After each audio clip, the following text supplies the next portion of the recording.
Hello and welcome to the Knowledge is Power podcast. This is Max Willett, your host, and today my first real official guest is Kurt Harrington. So take it away, Kurt. Awesome. Thanks so much for having me. I feel privileged to be your first official guest, so I can't thank you enough for that. Yeah. Very excited to be here and to have a chat with you. Cool. Thanks for coming. So Kurt owns a company called Something Fishy out of Warwick, and I met Kurt in high school. We didn't go to high school together, but there was a incubator class essentially, and it was just Shark Tank, but in a high school setting, and he was our group mentor. They had a bunch of different local business entrepreneurs come into the class and mentor different groups, and I was lucky enough to get him. So, Kurt, why don't you tell us a little bit about your current state of your business, what do you do, and everything along those lines? Sure, awesome. But just a little bit of an understatement on the incubator. I am the lucky one that got to meet Max. It's really exciting and fun to see a student in high school that did what you did and has gotten to where you are today. And I think one of the biggest rewards any mentor can ask for is to actually see a mentee that executes and actually accomplishes great things. And honestly, we're not that far from when you left high school or when you were in the incubator program, and you have achieved great things, and here we are today doing another cool venture with you. So I'm excited about that. Oh, thank you. As far as our business, Something Fishy, thanks for the introduction. Something Fishy designs, installs, and provides managed care for aquariums in Rhode Island, Connecticut, and Massachusetts. The aquariums that we design are primarily focused on homeowners looking to enhance the experience within their home, kind of build the centerpiece, the best piece of artwork you could ever put in your home. And then a lot of our market is also in healthcare. In healthcare, we really help provide a perfect healing environment, whether you're a hospital, a senior living organization, or just even my dentist office who's a client. Having an aquarium in their environment helps really provide the experience that your patients are going to be looking for.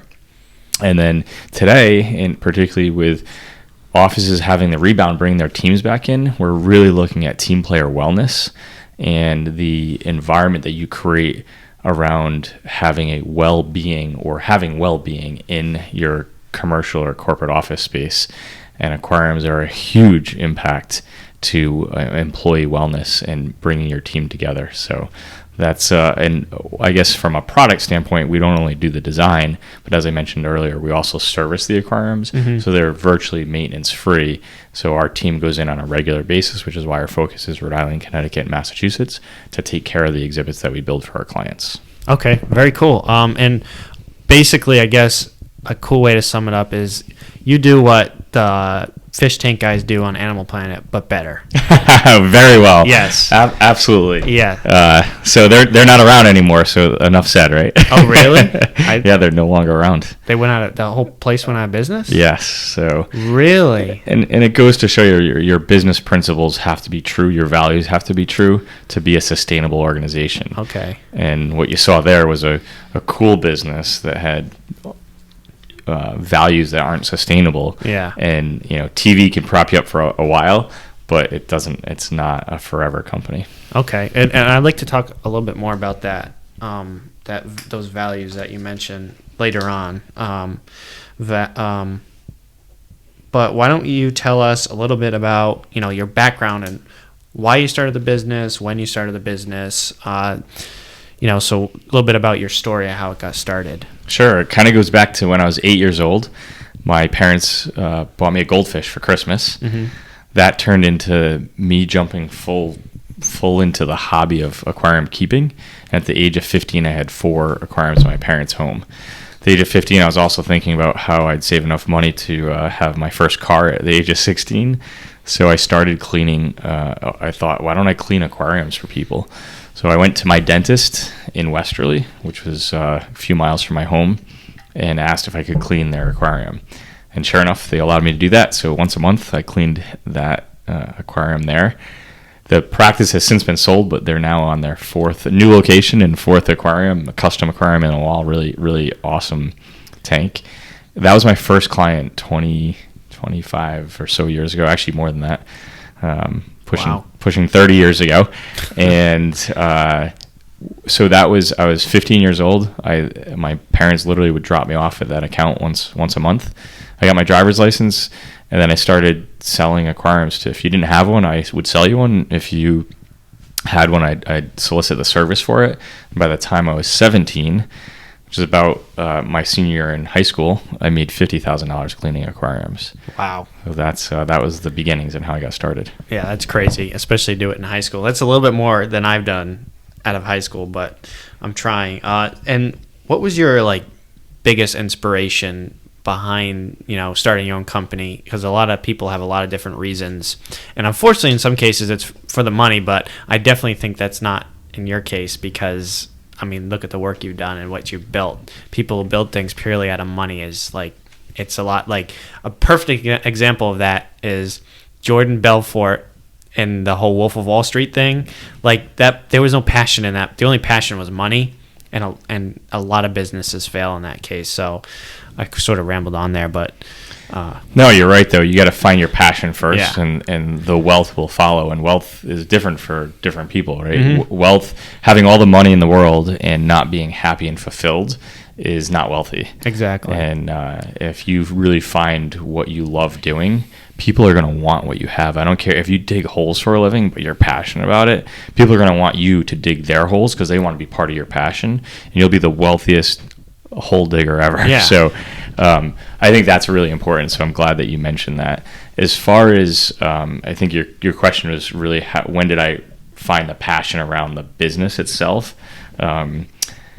So I was always passionate about fish. Yeah. That doesn't make me a good business person, right? Yeah.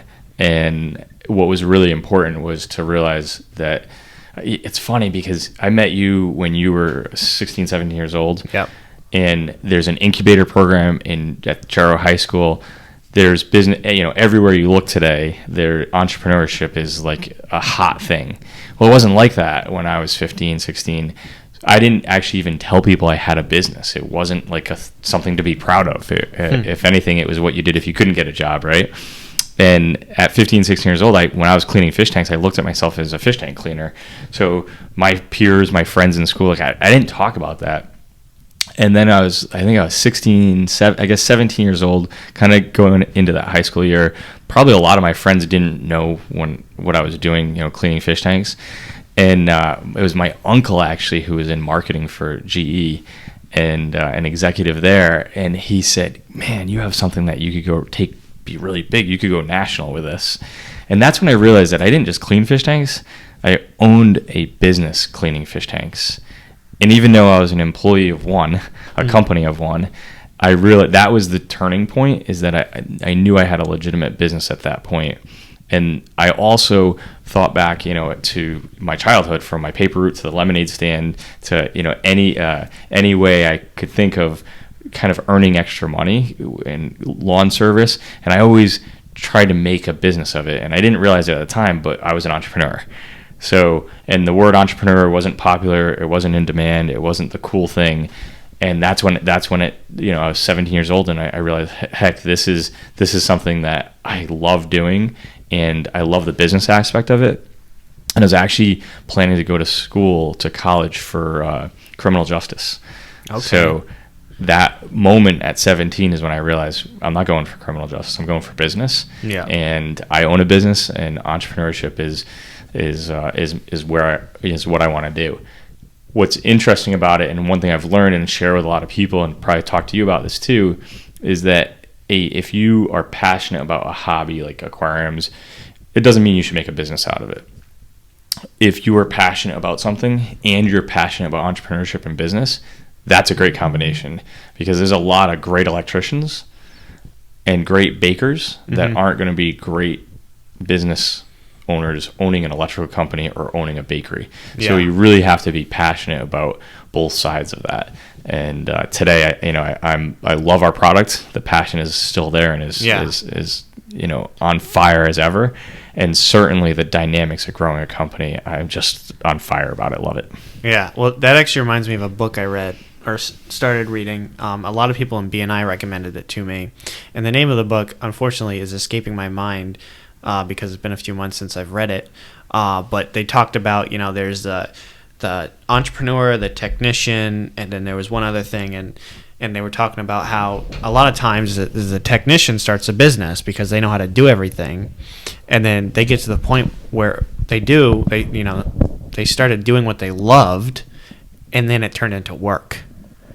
And I feel like a lot of times that happens. I've seen it actually for somebody that I'm working for. They never necessarily loved to do what they did, but they preferred it over other things, and now they dread it every day because they've been doing it for 25 years, and it hurts their knees, hurts his back, and it's just something like that. And it's just kind of weird to see somebody go from when they were younger talk about how much how lucky they are and how much they love to do what they do, and then now they just complain about it, and it just sucks to see that. Yeah, so I think the book you're referencing might be The E-Myth by Yes. Michael Gerber. Yes. It's a great book. It boils it down as simple as it could be, right? And there's so much truth to that. So that's a book I probably read 20 years ago or more, and I'm glad that you read it too. Yeah. The interesting thing with a passion is, for sure, there's a couple things that happen to business people. One, people that aren't business people get into business for the wrong reasons. So again, I'll just use the electrician, and I think Michael Gerber did it in his book. The electrician that is making good money and then sees his boss seemingly make more money than him because he's billing X dollars more an hour than the electrician's getting paid. The electrician goes out and starts his business and quickly realizes that even though his boss was billing more, his boss was probably making less than the electrician, right? Yeah. But in addition to that, you're not just doing electrical work, you're running a business, and that can be daunting. And if you're not up for it, that's going to drain you because you're at home at night figuring out how to create an invoice or to put your marketing campaign together, and you're an electrician, and that's not where your passion is. And you're going to get tired, worn out, and that, and if that just, that you get into a rut. So business isn't for everybody, but let me tell you, for the people it's for, it's a fun game. Yeah, definitely. So you graduated high school, and you're really starting to go with your business. You went to college, right, for business, right? Business administration. Okay. And I don't know if you want to speak a little bit about that. Sure. And your journey through college and realizing, what the value of that degree was going to be for what you were doing, or something along those lines. Absolutely. Yeah, so actually in high school, I had gotten all my core curriculum courses out of the way as a junior and earlier on. So as a senior, I only had to take English and gym. So I actually went to my guidance counselor and said, hey, can I get out of school early to run my business? And that's for non-college orientated students. You're going to college. Go over and talk to the career and tech guidance counselor over there. So he says, well, the program you're talking about is only for non-college bound students and people that are going to work next year. I'm like, that's not fair. So he's like, you can't do it. So then I went to the principal, and they said, okay, you can do it. And that was in 97. So anyway, that's how I was able to grow the business while I was still in high school that senior year. So then when I went into college, I went for business administration and 4-year program. 2 years into it, probably about 18 months into it, I was getting accounts like Walmart, Petco, and a couple other, Red Lobster was one of them. Wow. And we were getting these accounts because they were commercial accounts that a manufacturer had a national account with, and they were sending us out for the regional service. And because of the growth and the work we were doing, I needed to hire a couple of people full-time, and at the time I was only working with part-time team players.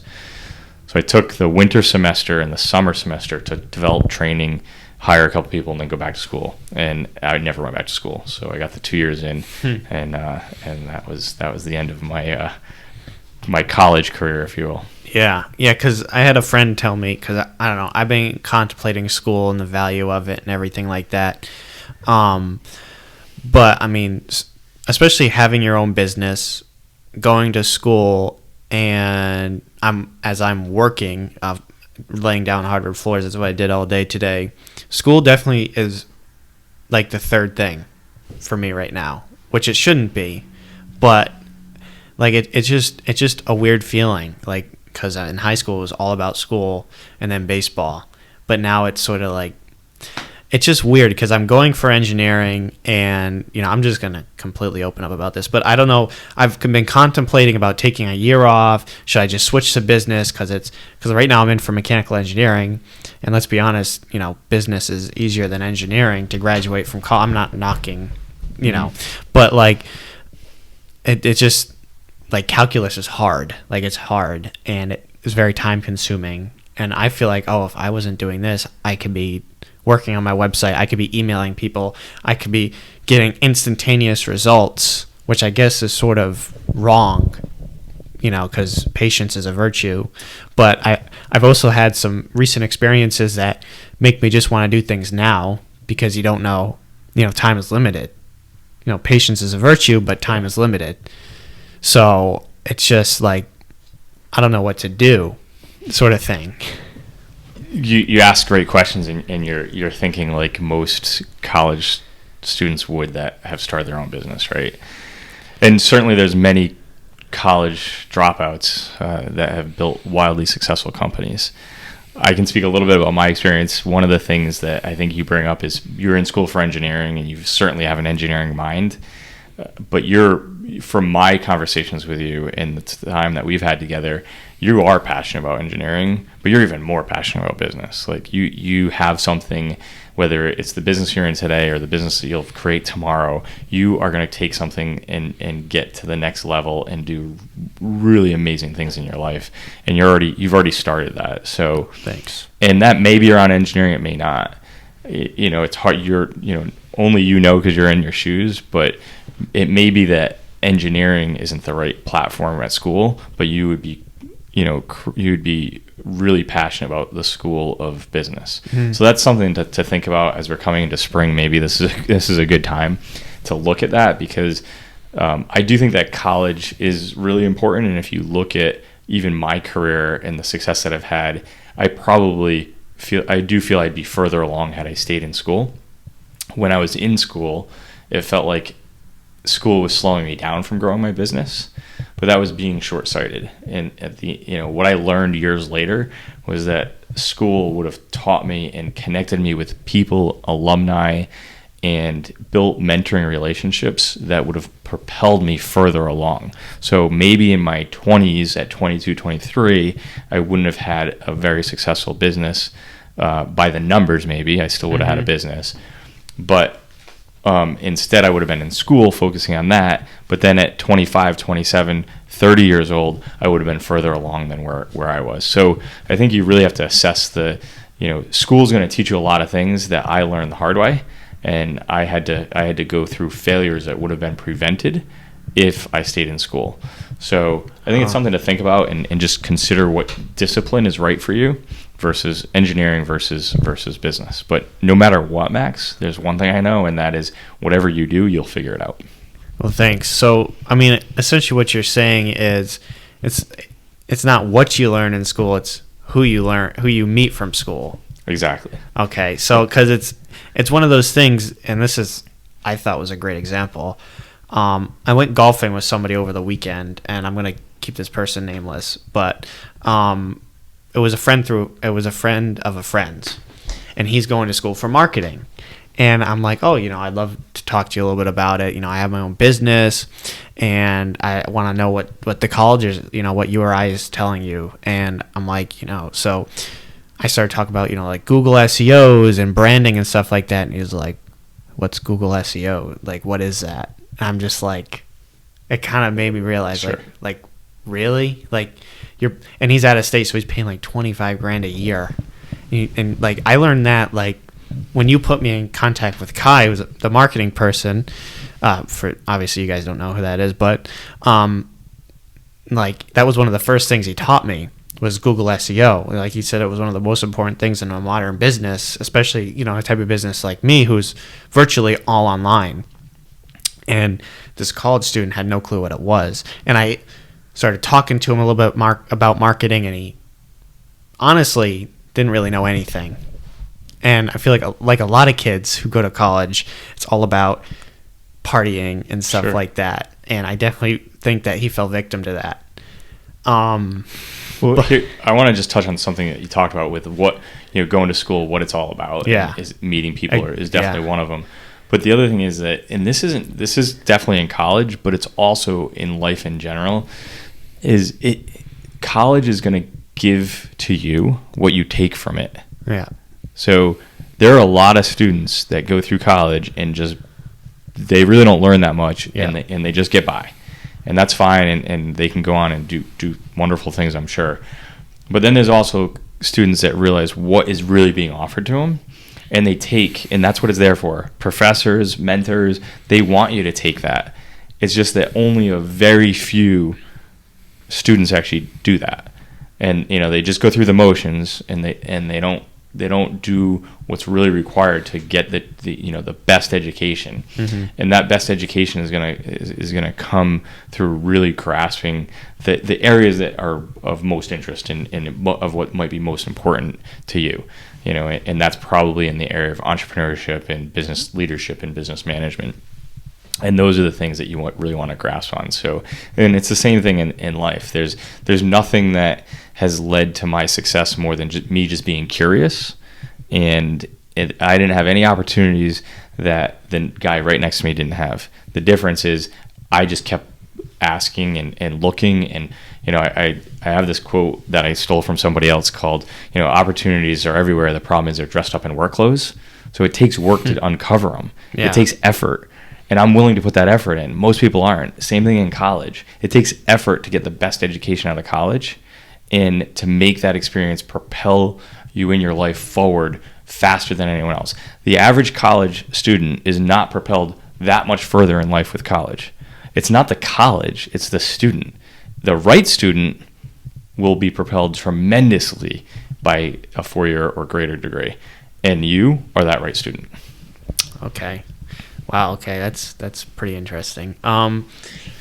So, I mean, and it's tough for me because while that's all great stuff, I mean, the price tag really sets me back, and I tell myself, I'm gonna be successful enough where that won't be an issue, but it's still I look at, and I'm in barely any debt compared to other people, but I still look at that number and I'm like, I have to pay that.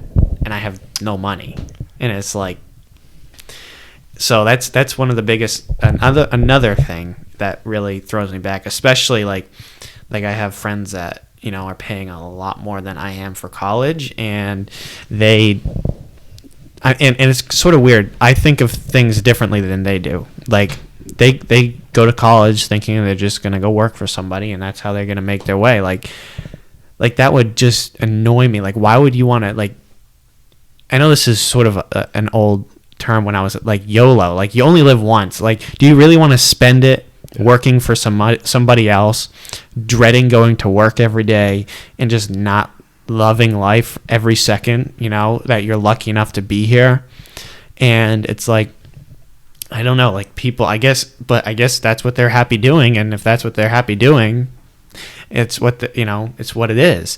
And I also look at success isn't necessarily money, and a lot of people mix that up, because I know plenty of people who have no money and are very happy with their lives. I have family all over the country, and they're not wealthy people, but they're wealthy in family, and that's something that I've been trying to tell myself and everything like that.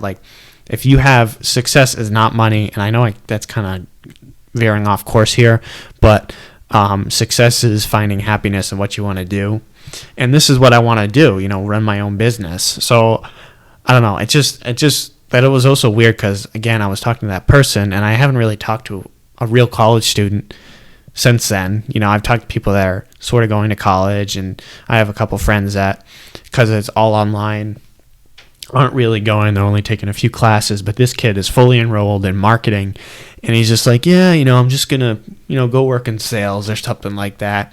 No drive to do anything bigger than that. That's just what he wants to do, and it's just weird to me. I don't know. So there's a couple things in everything that you said. Yeah. One is the cost of college. I think the cost of college, particularly being in-state and some of the programs that particularly here in Rhode Island, with in-state student going to URI, for example, listen, it's expensive, especially when, you're just starting out. But when you turn 30 and you're making considerably more money because you did go to college, it'll look like short money at that point. So it's not right for everyone. You've got to kind of figure out what's best for you. The other thing is, thank God that not everybody's motivated the same way, because all the entrepreneurs out there wouldn't have any team players on their team, right? Yeah. So I think it's really important that you look at, and entrepreneurship's not right for everybody. Actually, it's not right for the majority of people. There are a lot of people, and as you touched on, that are happy going and like I have a team of marine biologists. They're brilliant people. They're great. We even teach them business 101 kind of through what we call the great game of business, so they have an understanding of it. And I think sometimes that understanding is enough to let them know that how happy they are being a biologist and not running a business, right? Mm-hmm. And that's good, because that's what's right for them. In your reference to your friend that's in marketing, in today's world at 18, 19, 20 years old, a lot of people don't have it figured out. I think as far as where they're going to be in the next 5 years, or even after college, or even what they want to do, college has so much to offer, particularly around someone that does have some legitimate area of understanding of what they want to do, or reasonable area, I guess. So that could be business, it could be engineering, it could be literacy.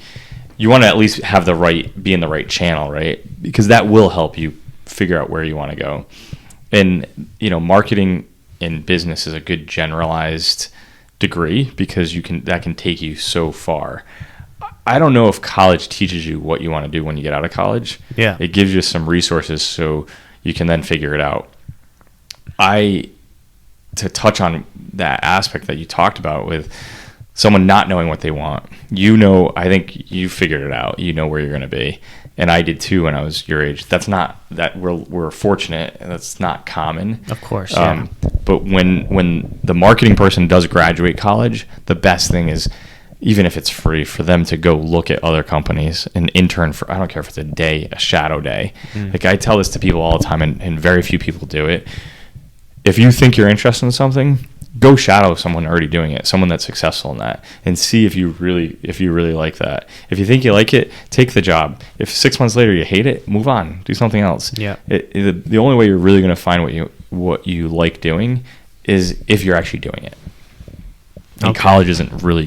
College will help you in that direction. Okay, cool. Alrighty, guys. So thanks for listening so far, but we're going to take a quick break. So it's going to be instantaneous for you, but we'll be right back. Alrighty, guys. So we're back from our quick break.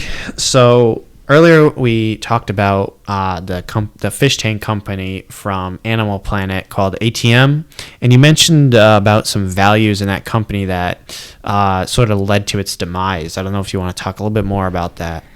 Sure. Well, I know a little bit about the company, obviously, from being in the industry, and fun guys. I actually spent a day with them before they went into the whole TV Animal Planet episodes. This was, they are a type of company that we actually would buy products from. So they manufacture custom tanks where we do the assembly. So we would actually buy from them.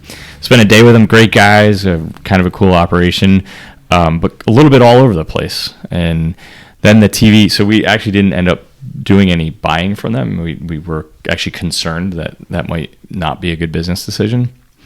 And then, the TV show happened, and they had a lot of great success from that. They did a great job with the show. The drama in it was awesome. Mm-hmm. It made for good TV. And to give you a little bit of a flavor of values, I guess, are really a good way of putting it. Animal Planet had such success with the show that they took their production company and said, hey, go find another show within this industry that we can create. Find another company in this industry.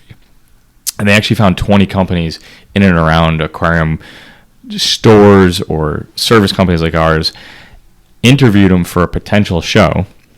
We were within the 20, narrowed down to the top 4, and then the production company came out and spent an entire day with us. And we had a great time. made a what's called a sizzle. It's a 7-minute video made by the production company that will go to Animal Planet's executives to determine if there can be another show. Well, when the existing show found out about this, they basically told Animal Planet, if you do another show, we'll walk, meaning you're going to lose our talent. So it's kind of a more shows only will bring good to the hobby and elevate everybody. A rising tide raises all ships, and that wasn't their mindset. Likewise, I had clients that did business with them, and a lot of those relationships just didn't end well. And I think it's just the way that you conduct business is really important from a value standpoint. And I think values done wrong and can be the demise of a business. And listen, I don't know exactly what went wrong and why the business is pretty much non-existent today, but I have a really good feeling that values would have kept them afloat if they were the right values. So what values in particular that sort of led to that? So like, I don't know if you want to theorize or anything like that. Yeah, I don't want to, I don't know. I don't want to speak about something that I'm not, sure about. I will say that I think values in companies have to be about, very, very high ethics. If you're going to look to build relationships with clients, you have to put them first ahead of yourself. And I'm not sure that was happening. But I know that that's something that's extremely important. You have to do what is best for others ahead of yourself all the time. And when you do that, people will want to work with you. When you do what's right, even if no one's looking, that's the way you're going to build success and happiness and fulfillment. I remember, and I teach our team now, there's things that decisions my company and my team make, and I'm not even involved in it. And I always tell them, if they ever consult with me, well, if the client was standing right by your side, looking at the way you're billing them, how would you do it?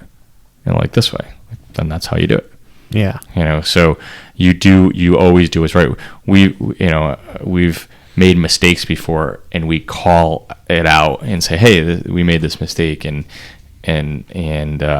so we're making it right, even though you would never know we made the mistake. And that's just who we are as a company. And I think that's what it takes to build a good brand, good loyalty, and good relationships with your team, with your clients. So those kind of values are important. And a lot of companies don't know what their values are, but if you don't know what they are, you don't share them with your team. You have values, you just have no control over them. So our values at Something Fishy are fish: fun, irresistible, simple, and honest. And those are things that we truly thrive and live on every day, including looking at fun. We literally went through an exercise and said, how do you make a client smile at every touch point? One of those touch points is when they come home at the end of the day and we've already serviced their aquarium. Well, our aquariums always look clean, and so when we're servicing it, sometimes you might not even know we're there. Mm-hmm. What are some of the things we could leave our mark and make them smile when they come home? And we actually put concepts to that work to this day. We said, how do you funny story, how do you make the person paying our invoice that doesn't even know who we are in the back accounting office smile? And so we took corny fish dad jokes. Yeah. In the emails. Exactly. Corny fish jokes for sure. And a funny story, when it started, we actually put a Swedish fish candy in the envelope.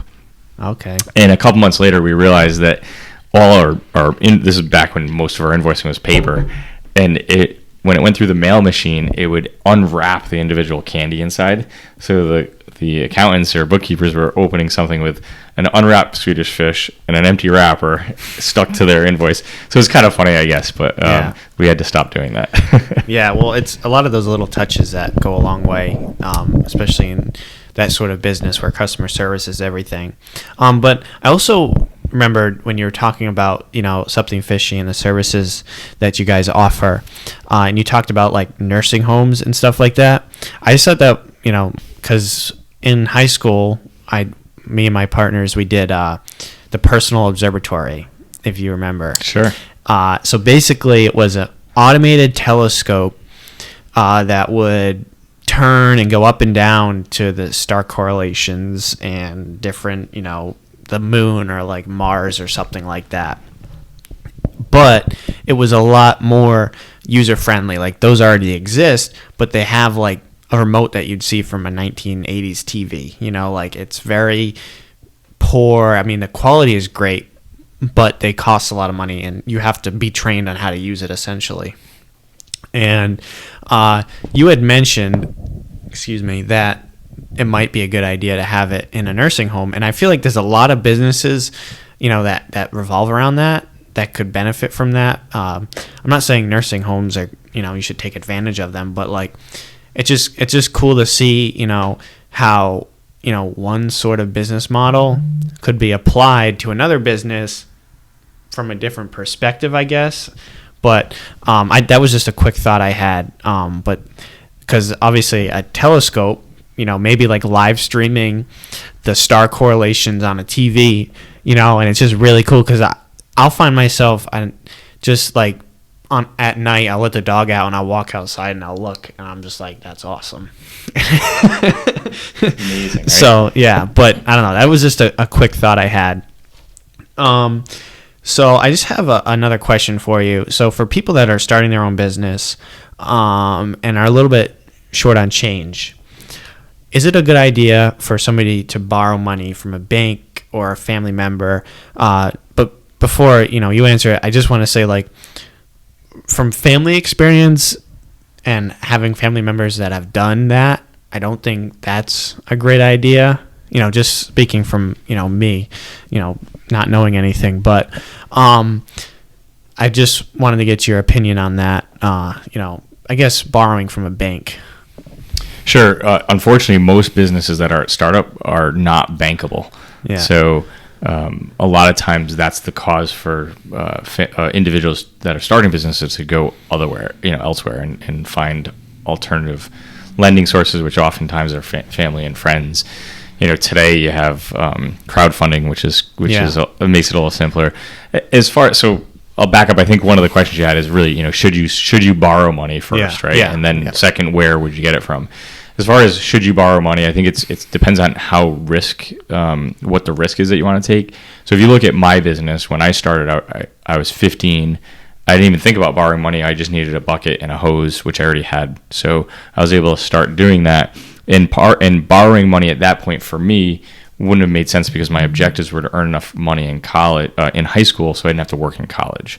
So I wanted to make 50, 60 grand in high school, and then I wouldn't work in college. So for that, I wouldn't borrow money. Let's say I'm getting out of college and I'm going to start a business. I'm 20 something years old and I need to borrow money. I would say that I'm at a young age and I'm very open to risk, because if I lose it all, I can just start over. If I'm 50, I might not have as much risk because I might have college to worry about for my own kids, or I might have saved money that I don't want to risk like I would when I'm 20. So it really depends. Financing a business or borrowing money really depends on the situation that you're in personally and where your business is at. However, I'm huge at, you figure things out the less you have. You become, it's not about resources but resourcefulness. Mm-hmm. And our team in general has been very resourceful with what we're doing. Like when we moved into the building that we're in now first look at the first office, just very much like your story. I moved from my parents' home, my bedroom office, to a 150 square foot office.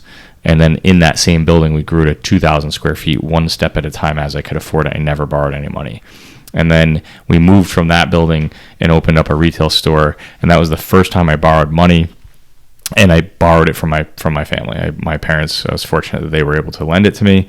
And I was able to make that happen. And then it wasn't till years later where we actually were very bankable and we're growing. And as a business grows, sometimes you need finances or funding to just support growth with what you're doing with leasing, like in our case, leasing aquariums and growing accounts receivable and just growing your organization, hiring more people. So we became bankable, but it was years and years into the business when we were more solvent on our own. So I've gone through all from starting a business with nothing to borrowing from my family to borrowing from a bank. So they're all right. It depends on which time and where you're at. One thing that I caution people about, though, is borrowing. When you do borrow money or you're able to borrow money, is still make sure you're resourceful. Like when we renovated one of our locations, like we still did it intelligently. Like said you were laying floors today, that I did that in one of our offices. Yeah. And it's like that you got to be careful. Sometimes you laying floors to save a few bucks is costing you more money because you're not out selling. So, but you do what's right for the time in your life in which you're at. Okay. Right. So, well, that's actually pretty interesting. You say, the less you have, the more resourceful you are, and the more thought out, you spend your money. And I guess it's so weird, because you could relate that back to Harbor Flooring, because we've worked for people that are out in Block Island, and they just say, do my floor. If I don't like it, tear it up, do another one. Whereas the people that are over here and don't have nearly as much money are like, okay, I need to search, I need to do research, I need to, make sure I plan everything out correctly because they have less money, and it's just funny how that kind of relates. Over here, they want to take what's being pulled out of Block Island and use that. Exactly, because some of the places out there are insane. Well, and by the way, we live in southern Rhode Island, and there's a island off the coast. It's a tourist, quote unquote, attraction. There's really not much to do there other than go to old stores and go on a beach and mudslides. Oh yeah, you're gonna learn about that someday.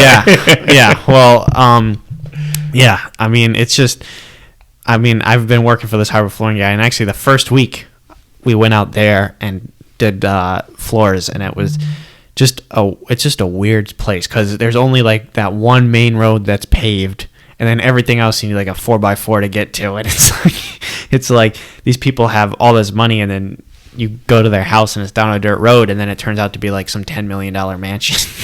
It's beautiful place. Yeah, it's crazy. But I guess something else I'd like to touch on. Oh, actually, before I go to that, so my business, I'm not going to share exact numbers, but I can afford an office. I can afford minimal marketing. I have the capabilities to do certain things that have to do with additive manufacturing and 3D printing and the connections in the local industry. Do you think that at where I am, or any business that's at my particular point, if a bank said, let's think best case scenario, here's $10,000, 0% interest, is it a good idea to get that loan? Loaded question. Yeah. So the 0% interest is really appealing, because if someone's going to give me 0% interest, I'd rather have the money in my bank and have that as a cushion if there's no interest. The challenge is that you're going to end up spending it. It's what you're going to spend it on, right? So if you're going to borrow $10,000, it needs to be so that you're going to make 20 or 30 back. Okay. Right, and that you'll be able to leverage that. So you want to be more strategic about what you're going to use the funding for. So I'll give you an example. If you are going to, and I realize this isn't what you were suggesting, but if you are going to borrow money to move into an office, the office most likely is not going to drive revenue. It just makes things easier, essentially. Maybe, yeah. And I'm sorry to interrupt you, but if I was going to use it, it'd be for marketing. So for marketing, marketing it's a tough thing. 50% of your marketing works and 50 doesn't. You just don't know which 50 is which. Marketing obviously is an investment, and it's something that is important for your business. You could $10,000 is a lot of money at any given point. So you just got to be really careful about how you to make sure that that investment's going to be worthwhile. So, for example, on marketing, today's best marketing is online, and you can spend $100 or $300 a month and have a big impact. So, if you were to to see results at a lower risk investment, say you're spending $100 a month, a couple $100 a month, $500 a month, where you grow it to that and it's really working, and then you put more money slowly into it, I would say that's probably a pretty good investment. I'd hate to see a company of your size put $10,000 out there all in one basket today. It's a tough. You have so much opportunity to market your business, and there's so much opportunity in just the small Rhode Island market for you, that just knocking on doors, which is time, not money, would open enough doors for you to be able to do all the advertising you ever want and never have to borrow any money. Okay. So I would look at I'd look at what those opportunities are first. So what's interesting is in your business career right now, you can exchange time. You have time, right? And you can use that time to make money. And where I'm at in my career, time, I don't really have any more time, right? I'm very busy, so I have to look at, what do I stop doing? What do I hire somebody to do? I cringed because I hired someone to wax my boat this week, and I'm like, I just want to do that myself. But I realize that that's 10 hours or 5 hours, whatever it is. It's a day, even though it's a Saturday. It's still a day that if I'm putting that into my business, I'm worth a lot more than what I'm going to pay for that to be done.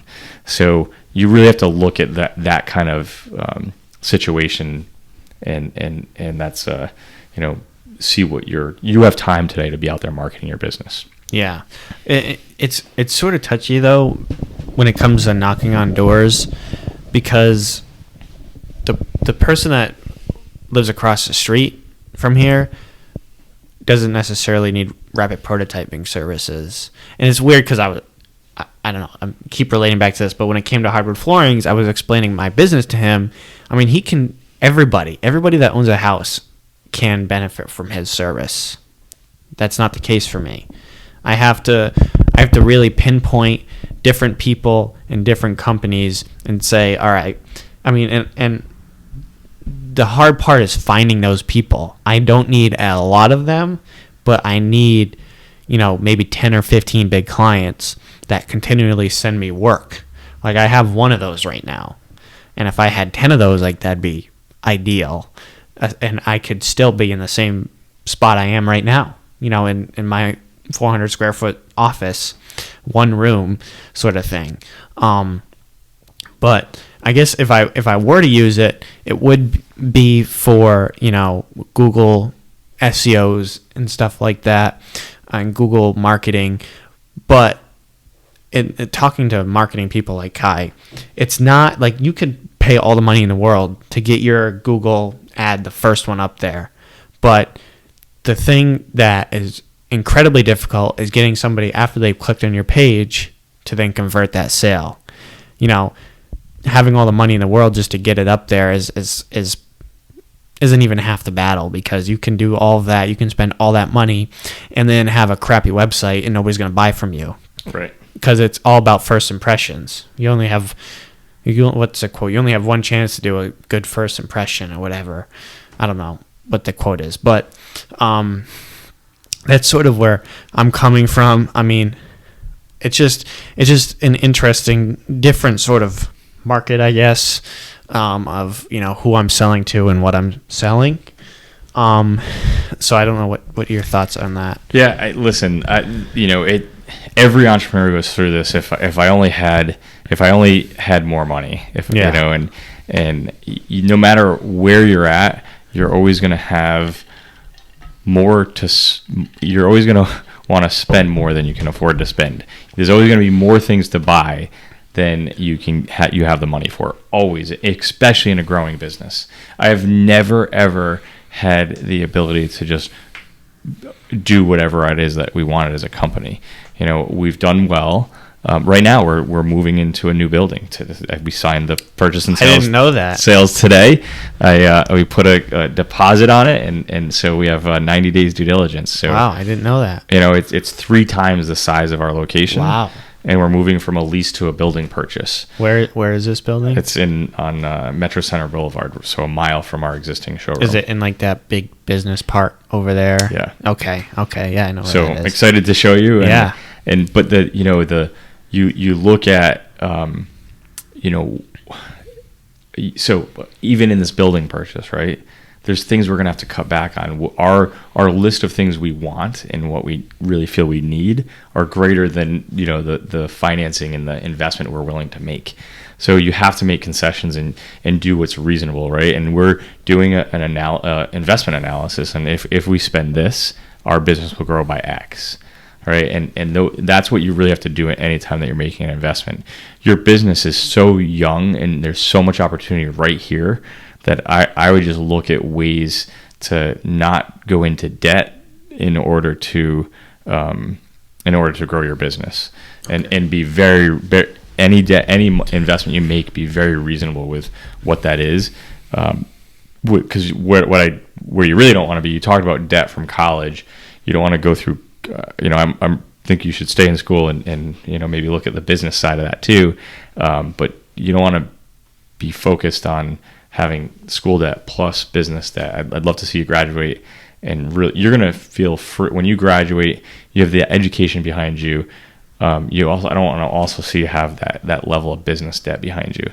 There's plenty of time to rack that, to make that kind of investment down the road. Okay, so like, I also heard this strategy. I don't know. This is still on the loan thing, but like, you use the loan to pay the loan, and then you use it as you need it, sort of thing. So like if it's 0% interest, like you could get the $10,000 loan and then just use that money to pay it off, and then like strategically place like $200 here, $400 here, $50 here. I don't know, like. So it's robbing Peter to pay Paul. It's not the best way to if you're going to borrow money. Here's a better example. Here's the right, if there's such a thing as a right way. Typically, what you want to do if you want to borrow $10,000, let's just say that $10,000 is going to be $200 a month to pay it off, and you want to find a reasonable amount of time, say 5 years or 3 years for a business loan. So let's just assume that's $200 a month. Well, in order for you to afford $200 a month, you need to be able to have cash flow in your business of at least 20 or 30% more than that, because you don't want to spend all your cash flow to pay off the loan. Yeah.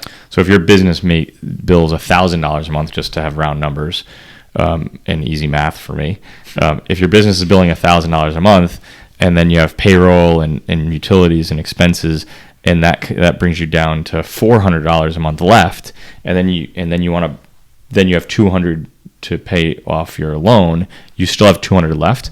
That's a good debt to income ratio, right? And you're cash flowing positively in your business. However, if that same $1,000 scenario, before you pay your loan off, you have $100 left, but your loan note is $200, you're negative. You're going to end up being negative $100 in cash flow, and you're going to be stressed out about that. You're not going to figure out, it's going to drive debt in the wrong direction. Mm-hmm. So, listen, I'm very open to risk, but you really need to be smart about it, and you want to take emotions out of it. Every entrepreneur wants to be handed, and not that it's handed if you're borrowing it, but every entrepreneur thinks, if I just had more money, I could do X, or if I just had more money, I'd be successful. I know this. I've been there. That is often not the answer. And most entrepreneurs that are handed money handle it wrong. They manage it wrong. Okay. Interesting. So I guess sort of one of the last questions I wanted to ask you is, so when you started growing and you started hiring people, I guess this is for the people that are further down the road, sort of where you are, just getting down or just starting down that road of hiring employees. What is like the process? Because the only sort of experience I've had with that in my own business is trying to help out an intern. Like I talked to the engineering teacher at the Career and Technical Center in Cherahoe, and he's like, oh yeah, this student would be great. And I'd get on Zoom meetings with him and teach him a little bit about CAD and 3D printing, but that's obviously nothing, compared to having an actual employee. So I don't know if you want to speak on that a little bit. So I think for all businesses, and this is probably for people that aren't even business people, psychology is a huge aspect. I guess if I could go back to school again, I might add psychology or organizational psychology to it, because I wish I knew now what I didn't know then. Or I wish I knew then what I know now about hiring people. I did it all the wrong way. I just didn't put the time and effort into hiring the right people or investing in the right amount of training. And it took me a long time, probably more so in the last 5 to 10 years, that I've been doing it better. I don't know if I've done it right, but I've just been doing it better, and we have a stronger team. And basically what I've learned is that you hire slow and fire fast. Make sure you get the right people on the team. We use a legitimate, I went through personality profile testing, which is like a psychological test that you take that kind of dictates where you might do your best work. And we were talking about this earlier, how, why wouldn't everybody want to be a business person? And there's a lot of psychologically, it's not right for everybody. There's people that could never deal with the stress that you deal with every day. And it's just not right. They don't want to go home with that stress of how am I going to make payroll or how am I going to find the next client. They just want to come in, they want to do their job, they want to go home and plant tulips or whatever it is that they're passionate about, right? And hopefully they're passionate about their day job too, but they don't want to take that stress home with them. They're not risk takers, and that's good, because you need people to do the back end office work. So understanding that psychology helped us hire and build the right team. So I can go into a meeting right now or an interview process with somebody and know if they're going to be right for the position that we're looking pretty quickly, just because of my experience around psychological testing and understanding the way that people think. It also helps me on the sales side too. When I meet a client, I can pretty instantaneously understand the way that they want to be talked to. Mm-hmm. Some people want to be very brief. They want the facts, and they want it to be very short and to the point. Others want all the details in the world and all the specifications. And if you're selling to somebody, you need to know that up front. They're not going to tell you what they want. You've got to kind of figure that out. And because I can adapt to that situation, it helps us build better client relationships. And that's exactly the same with your employees.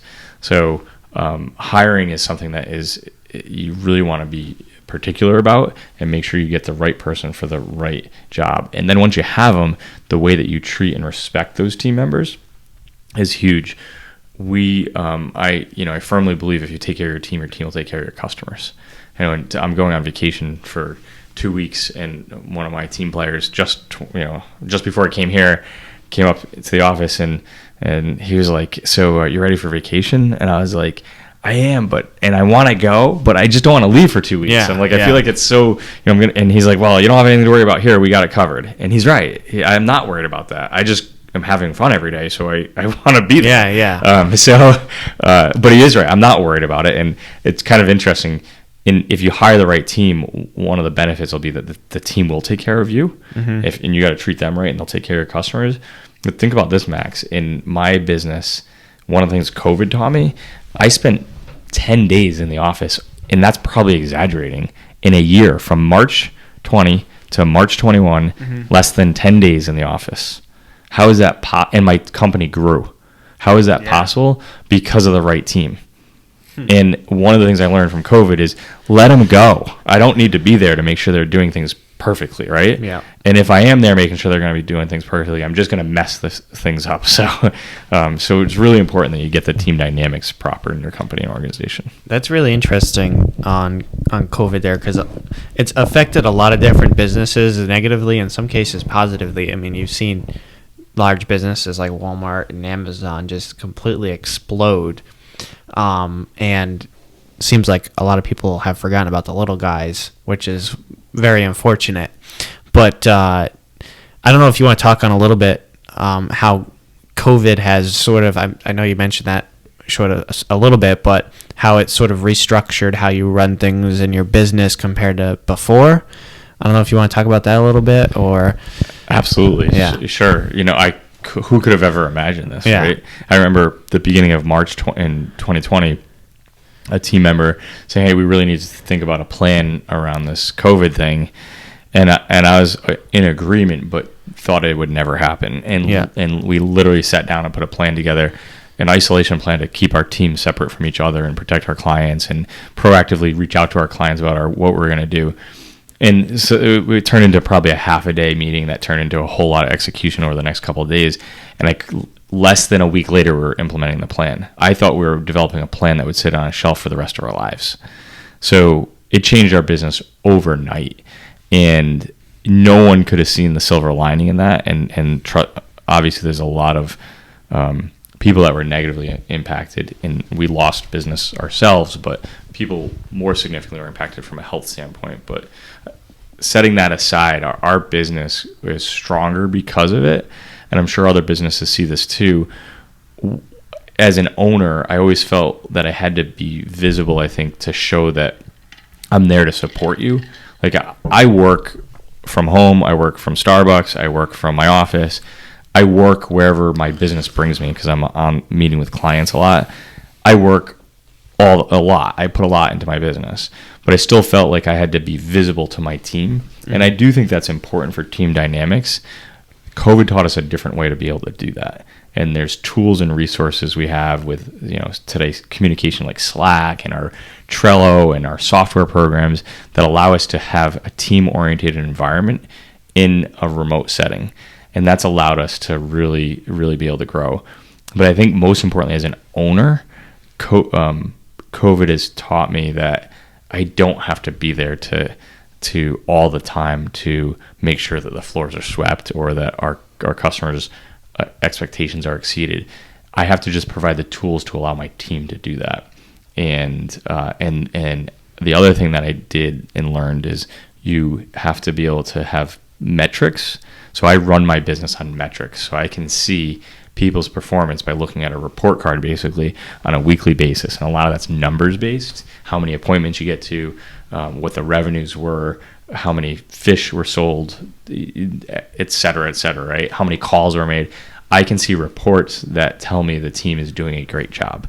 And if a report goes in the wrong way, we can jump on a call real quick, have a huddle, and figure out what's going on and get through that. So COVID has really taught a better management style, and also to just inspect what you expect.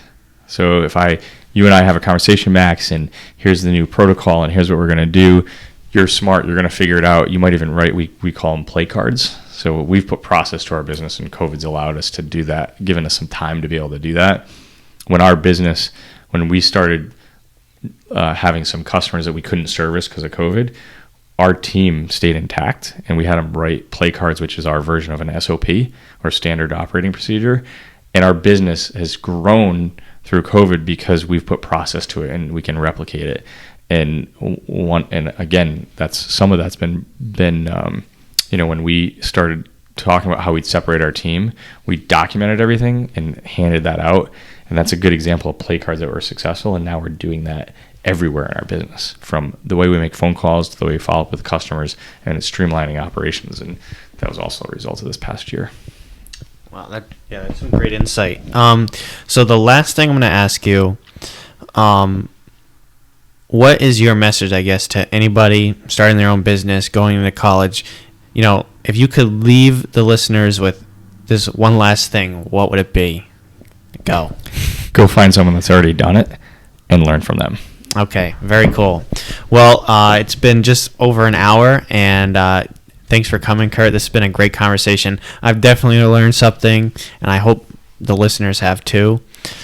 So thanks again, and maybe we'll have you on again at some other point in the future. That would be great, and I learned a lot. Every time I talk to you, I learned something, so thanks for that. Thank you. Alrighty, guys, so if you want to be on the podcast or if you have any questions, email me at knowledgeispowerri@gmail.com. Just set that up. And also check out my company, Custom 3D, at custom3dllc.com. Thanks, guys. See you in the next one.